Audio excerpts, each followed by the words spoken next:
What happens when a defendant tests positive for cocaine on the very day she's sentenced to probation? Today, we're witnessing the case of Miss Donald, who not only failed her first drug test, but tested positive again just weeks later. But here's the twist.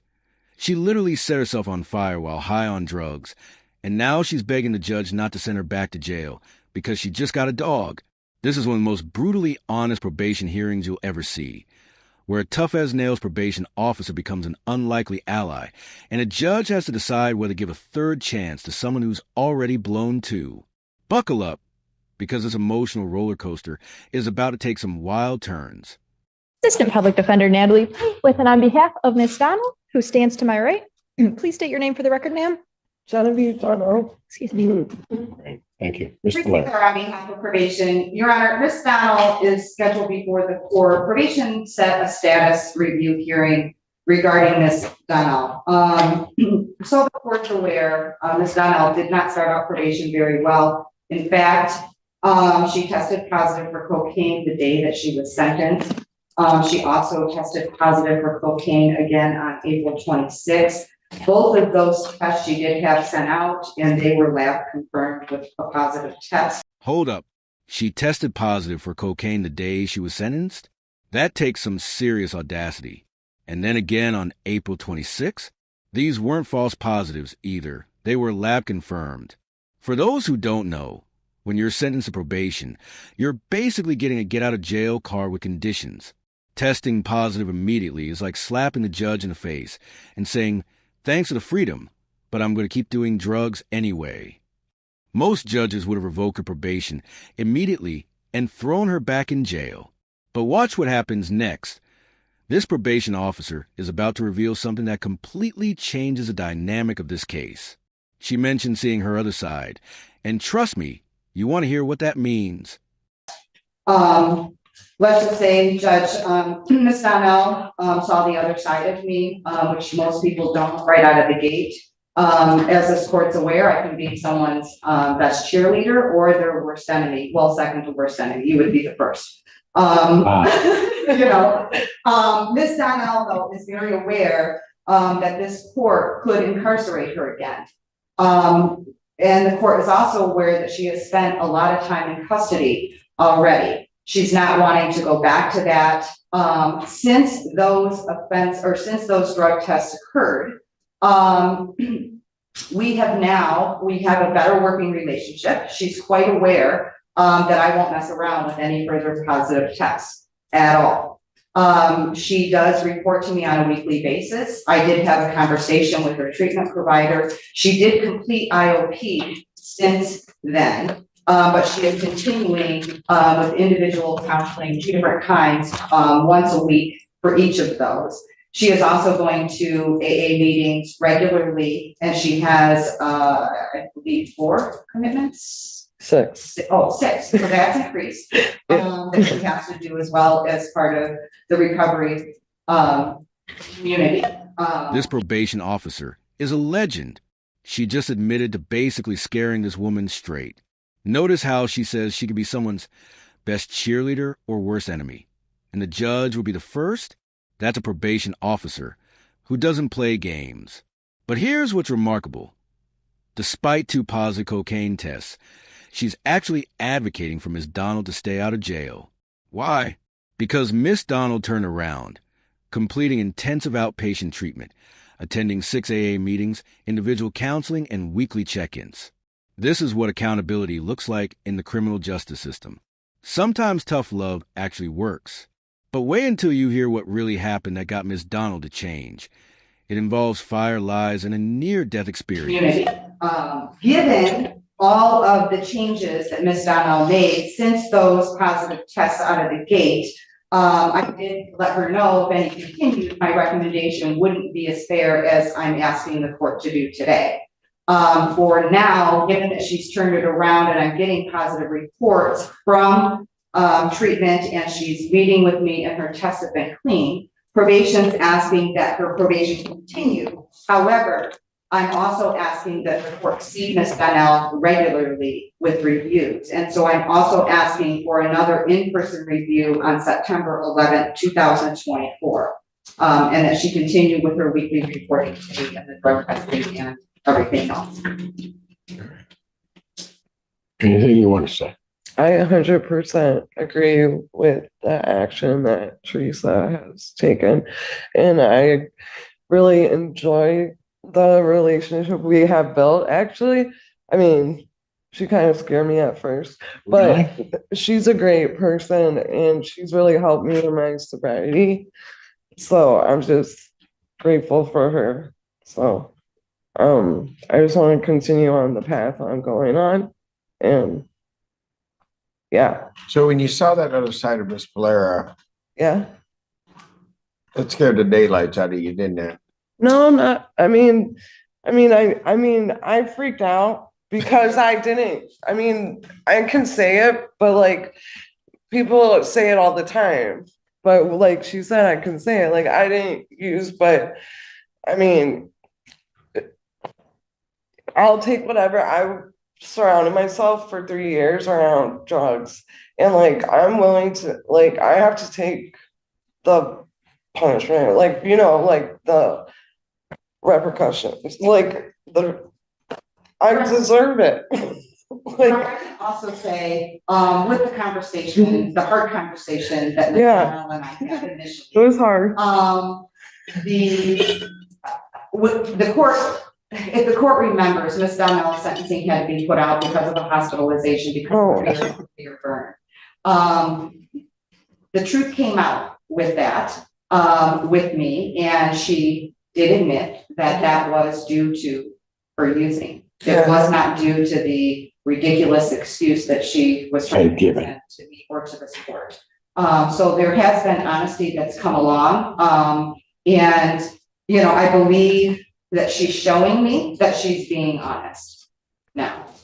Okay.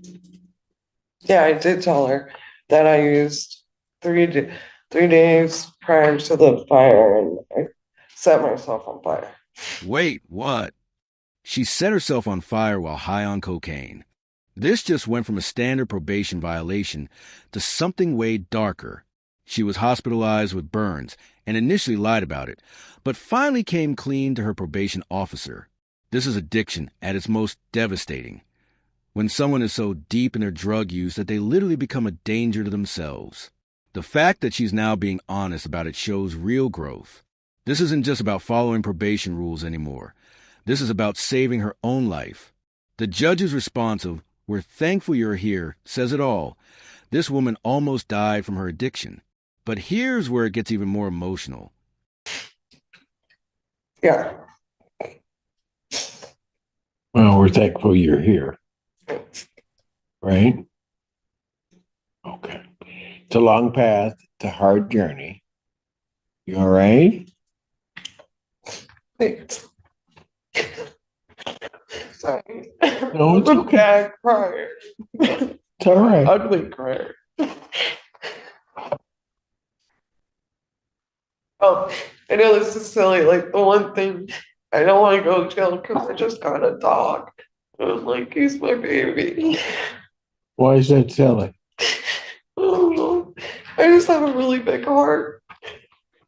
What? But I lost the guy.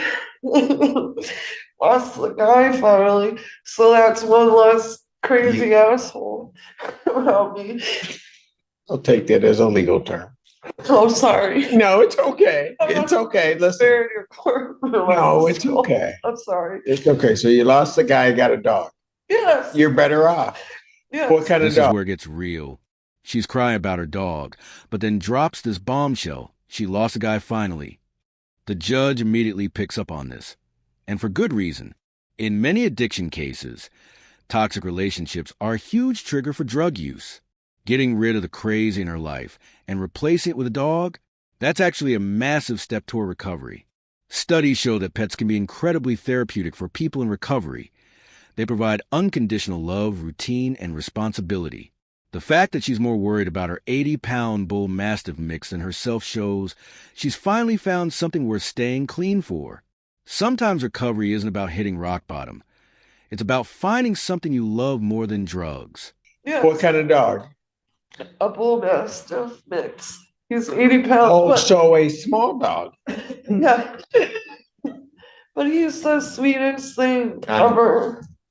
Bull Mastiffs are great dogs. Like, I think about him constantly. Oh. So I said bye to him. I was like, I might not be coming home. No, you're going to go home.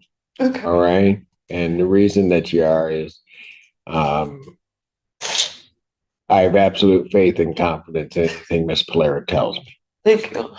And if Miss Polera tells me to give you a chance, Yeah. then I'm going to do that. Because that means that she believes in you. And if she believes in you, that means I can take the chance to believe in you. It's all right. She believes in me more than my mom does.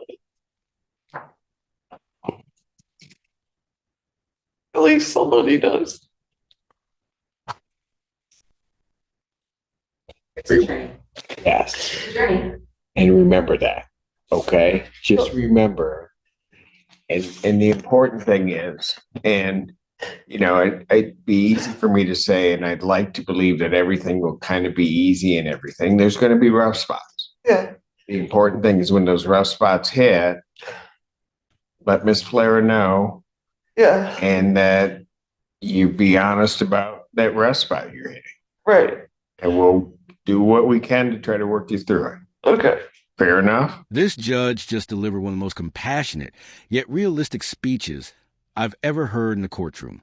He's not pretending recovery will be easy. He's acknowledging there will be rough spots, but emphasizing the importance of honesty and communication. The key here? He's putting his faith in the probation officer's judgment. When he says, if Miss Power believes in you, I can take the chance to believe in you. That's the power of having someone in your corner. This isn't just about punishment. It's about redemption. The criminal justice system actually working as intended, not just to punish, but to rehabilitate.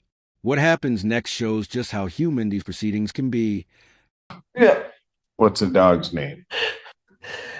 Fenrir. Fenrir, but I just call him, yeah, it's Fenrir. I just call it Fen, but it's a Norwegian wolf.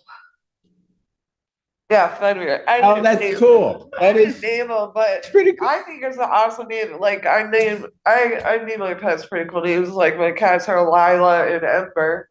So like Fenrir goes with, and my dad's dog was Panzer, and he was a Mastiff mix. So it was nice that I got another Mastiff because, yeah. Okay. Thank you. Like I didn't want to, I was scared to talk to you. To who? You. I know and you her. keep looking back at Miss Polera. Why are you scared to talk to me? I don't know. What'd you say? I told her to get into it. Oh, about being scared to Well, Stop talking to you. Yeah, when I was in custody, I don't think I said one word to you except. I know. I remember. And I can tell you were scared. And in custody, I can get it. Yeah. All right. Here's what I'm going to do, Miss Dunno. Okay. I'm going to continue your probation. I'll set your next review hearing for September 11, 2024 at 9 a.m. That will be in person. Okay. Okay? Yeah. All right. Thank you. Get home to your dog. Take care of That's yourself. where I'm going. Thank you. Let's recap this incredible journey. Ms. Donald tested positive for cocaine twice at the start of probation, including the day she was sentenced. She set herself on fire while high, lied about it, then finally came clean. Her probation officer gave her the wake-up call of her life, and amazingly, it worked. She completed intensive outpatient treatment, attended 6 AA meetings regularly, dumped a toxic boyfriend, got a dog named Fenrir, and has been testing clean ever since. The judge, despite having every reason to send her to jail, chose compassion based on probation officer's recommendation. Her probation continues with regular check-ins until September 11th, 2024. This case proves that sometimes the scariest probation officers make the best advocates, and that recovery is possible even after the most devastating relapses. If this emotional roller coaster hit you in the feels, smash that like button, drop a comment. Do you think the judge made the right call? Should she have gone to jail? And don't forget to subscribe and hit that notification bell for more raw, real courtroom moments where second chances actually mean something. Remember, in the justice system, Sometimes the best outcomes happen when tough love meets genuine redemption.